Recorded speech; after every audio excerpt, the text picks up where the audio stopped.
What's going on, amazing people? Welcome back to the Writing Lab with Michelle Farley. I am your host / instructor, Michelle. I am a copywriter, screenwriter, author, and lover of good storytelling. So if you missed the first video that we did on nouns, verbs, and adjectives, be sure to check that out because today is all about subject-verb agreement. And this video is a building block upon the last video. So be sure to check that out when you're able to, okay? All right, so if your subject and your verb are not in sync, you're just gonna be like, get somebody else to do it. No, thank you. Can I have this dance? Absolutely not, because we're not vibing. We're not in sync, okay?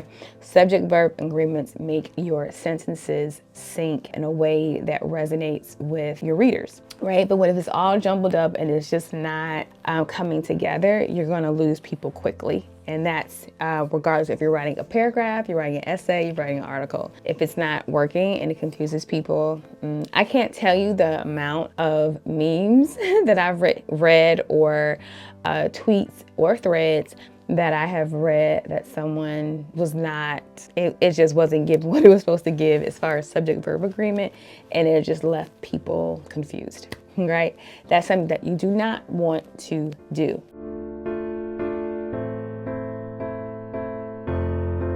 So subject-verb agreement basically means your subject and your verb must match in number, right? So if the subject is singular, the verb must be singular. If the subject is plural, the verb has to be plural. Very simple concept, but sometimes I could see how it does get confusing for people and how people can make that simple mistake, okay? But those small mistakes could cost you greatly in the long run, especially if you're being graded for your writing or if you want someone to, read your writing and accept it into some type of submissions. Things like that can have points taken off, okay? So a very quick and simple example is singular, the dog runs. Plural, the dogs run, okay? Without agreement, your sentences feel awkward, okay? Incomplete. For example, the dog run doesn't work, okay? The dog runs does.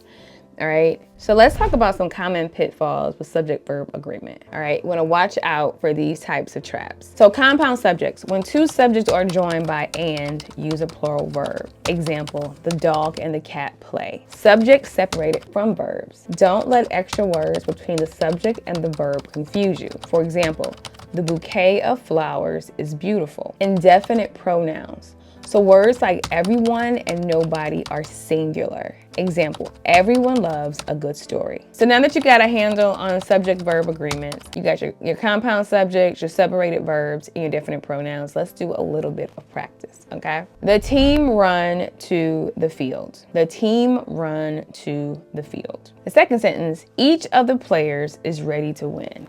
Each of the players is ready to win. I'll give them a few seconds.